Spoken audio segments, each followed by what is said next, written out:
Right now, let me show you how we can see full text in Excel cell on the iPad or other devices. It works the same way, but let's get started. And if you're new here, subscribe so you never miss anything important. So as you can see, I have one cell where the text is kind of like extending the size of the cell.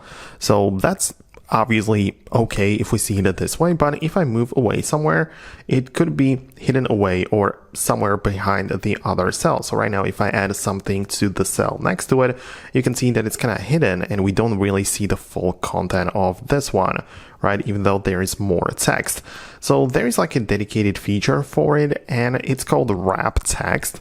So when you go to this, when you select the first cell and click on home at the top like this, you need to go to the alignment, which looks like these three lines like this, and this expands more options. So you can see a few options are selected perhaps, but at the bottom we have the wrap text. So again, wrap text, you can click on it.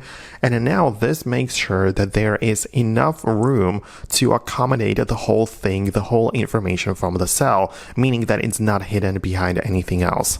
So that's fine. You can see, I can see the whole thing.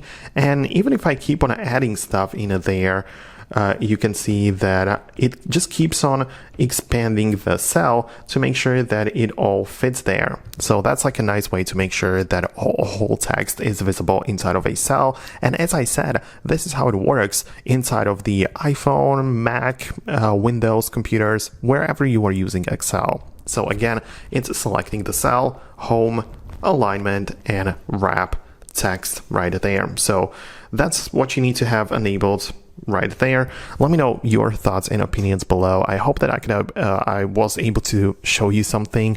Let me know if you liked it by hitting the thumbs up, and you can also subscribe so you don't miss videos like this one. Thanks a lot, and I'll see you later.